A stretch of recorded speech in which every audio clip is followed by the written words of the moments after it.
Un milliardaire qui murmure à son assistant en pleine réunion de crise, pour comprendre ce qui se passe, un micro brusquement coupé pour faire taire une nation de 45 millions d'habitants, et des pannes d'assistance vidéo programmées avec la précision d'un tirage au sort truqué. Bienvenue dans les couloirs obscurs de la Confédération africaine de football, où le ballon rond n'est plus qu'un prétexte pour une guerre de souveraineté impitoyable. Anatomie d'un hold-up continental quand la géopolitique dicte sa loi au football africain. Et le diagnostic initial qu'on peut poser aujourd'hui, il est franchement sans appel. On observe une instance littéralement paralysée par des luttes de pouvoir intestines et surtout par une ingérence extérieure massive. Ouais, l'écran de fumée du sport, là, il se dissipe complètement. Et décortiquons un peu la mécanique de ce naufrage, parce qu'il faut vraiment arrêter d'entretenir cette illusion touchante de l'institution purement sportive, bienveillante. La CAF, aujourd'hui, c'est une arène, c'est un théâtre d'ombre. Absolument. C'est un espace où se jouent des enjeux de souveraineté, d'influence diplomatique. On parle du rayonnement et même de la dignité de nations entières. Ça dépasse infiniment la simple question d'un match de qualification. C'est évident, on parle de tractation qui engage le poids politique des États. Et justement, il y a un paradoxe qui me fascine quand on regarde un peu le sommet de cette pyramide. Prenons la figure du président, Patrice Motsepe. Le mania de l'industrie minière sud-africaine. Voilà. Un homme de cette envergure, un milliardaire connu pour diriger des empires financiers d'une main de fer. Comment ce type-là peut-il se transformer dès qu'il franchit les portes de la Confédération en un véritable président fantôme ? Franchement, c'est une métamorphose qui défie toute logique managériale. C'est toute la tragédie de cette présidence. L'image du stratège minier s'effondre totalement face à la bureaucratie. Et pour illustrer ce vide absolu au sommet, il y a une anecdote révélatrice qui revient en boucle dans les cercles décisionnels. Raconte. La scène se déroule lors d'une réunion stratégique du comité exécutif, à huis clos.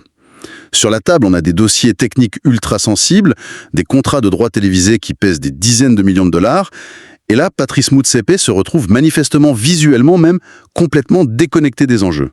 Il ne maîtrise pas ses propres dossiers. Pire que ça, au lieu de trancher en patron, il se tourne vers son conseiller et il murmure de manière presque candide cette phrase terrible. Il demande « Est-ce vrai ?» Non mais c'est shakespearien comme scène. Un président en exercice qui doit demander à un subalterne si les faits discutés dans sa propre salle de réunion sont réels. Exactement. Il est là physiquement, sa plaque nominative est posée devant lui, mais politiquement, il est totalement absent. Il y a un abandon de poste structurel. Mais le capitaine regarde son navire foncer dans le mur en demandant la direction du vent. Et évidemment, dans n'importe quel système de pouvoir, un vide pareil, ça crée un appel d'air monumental. Et ce qui est fascinant sur l'échiquier actuel, c'est de voir qui remplit ce vide. La nature a horreur du vide, la géopolitique encore plus. Quand le président ne préside pas, le pouvoir glisse vers ceux qui tiennent l'administration. Ceux qui ont les stylos et les tampons, en gros. C'est ça. Et là, il faut introduire le nom fondamental de cette équation, Véron Mosengoamba, le secrétaire général. Sur le papier, c'est censé être le haut fonctionnaire loyal. Sauf que la réalité sur le terrain est brutalement différente. On sait très bien que Véron Mosengoamba n'est pas là pour servir exclusivement les intérêts africains. Il agit, et c'est très clair pour tous les observateurs, comme le représentant direct, le bras armé de Gianni Infantino, le patron de la FIFA. C'est l'instauration d'une tutelle qui avance masquée. Une tutelle déguisée en coopération administrative, ouais. L'axe de pouvoir, il n'est plus en Afrique. Il est sur un axe Zurich-Le Caire. Chaque nomination stratégique, chaque décision sensible est filtrée par Zurich avant d'être validée. La Confédération est rabaissée au rang de simple chambre d'enregistrement. Le continent a littéralement cédé les clés de sa maison. Et alors, quand on parle de céder les clés, les dynamiques internes offrent un spectacle d'un cynisme achevé.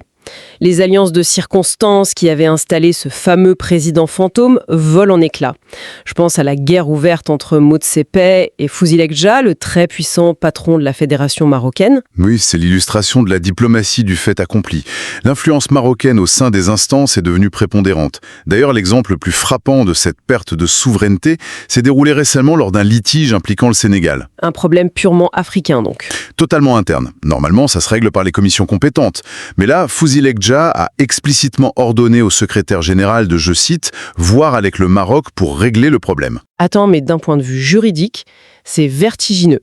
Ça veut dire qu'un dossier impliquant une grande fédération est sous-traité de manière informelle à un pays tiers. C'est un précédent dévastateur. Le Maroc s'érige de facto en tribunal suprême. C'est une privatisation rampante de l'institution par une seule nation. Et cette privatisation a un coût opérationnel monstrueux. Ça explique la paralysie sidérante de l'institution. On se demande pourquoi la logistique de la CAN 2027 est au point mort. Tout est enlisé. Cette paralysie n'est pas accidentelle. C'est le résultat direct d'une stratégie appliquée à la bureaucratie, la guerre de l'information. La stratégie marocaine, et d'autres aussi, repose sur ce qu'on appelle le leaking as a weapon. La fuite comme arme de destruction massive. Concrètement, ça donne quoi au Caire ? Une divulgation méthodique et chirurgicale de rapports financiers compromettants, de contrats douteux, des fuites orchestrées au millimètre pour frapper au moment clé, histoire de neutraliser toute tentative de résistance du camp Moutsepe. C'est la dissuasion nucléaire appliquée au management sportif. Moutsepe est sous la menace permanente d'un nouveau scandale. L'administration ne travaille plus pour le sport, elle gère sa propre survie politique. Exactement. Toute l'énergie vitale est vampirisée. Et c'est là que la situation atteint un niveau de cynisme absolument vertigineux. Pendant que ces élites se déchirent en coulisses, sur le terrain, c'est l'intégrité même du jeu qui s'effondre. Prenons le cas d'Olivier Safari. Le président de la commission d'arbitrage. Là, on touche le fond. On parle d'un aveu public. Le garant de l'équité continentale admet publiquement, au micro, avoir donné des consignes pour manipuler des rencontres officielles. Ouais, il avoue tranquillement la distribution sur commande de cartons jaunes à des joueurs ciblés avant même le coup d'envoi. C'est une manipulation industrielle des résultats. Et le plus glaçant, c'est pas l'aveu cynique. C'est la réaction institutionnelle derrière, le néant. 0 sanction. Aucune suspension. L'homme est toujours en poste, il continue de désigner les arbitres. C'est l'institutionnalisation pure et simple de l'impunité. Une impunité qui marche d'autant mieux qu'on maintient les arbitres dans une précarité organisée. Comment exiger l'intégrité d'arbitres qui gèrent des matchs à plusieurs dizaines de millions de dollars quand on ne leur verse pas leurs indemnités pendant des mois ? C'est analysé comme un redoutable levier de contrôle, en effet. Un arbitre non payé devient une proie facile, vulnérable à la corruption. Et cet écosystème de dépendance trouve son apogée avec l'assistance vidéo, la VAR. Lors de cette rencontre, des pannes prétendument techniques sont survenues à la seconde exacte où une décision cruciale devait être vérifiée sur les écrans. Une panne chirurgicale, comme par hasard. C'est quand même troublant que le dysfonctionnement matériel bénéficie systématiquement aux mêmes acteurs politiques. Le système n'est pas défaillant par accident. Les experts l'affirment, il est défaillant par conception. Il est pensé pour permettre des aveuglements ciblés. Bon, jouons l'avocate du diable une seconde.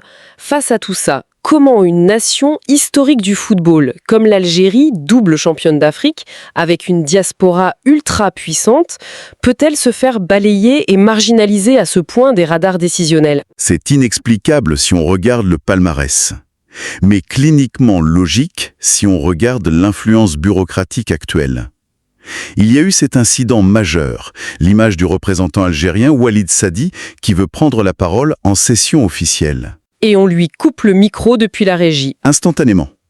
C'est d'une violence symbolique inouïe.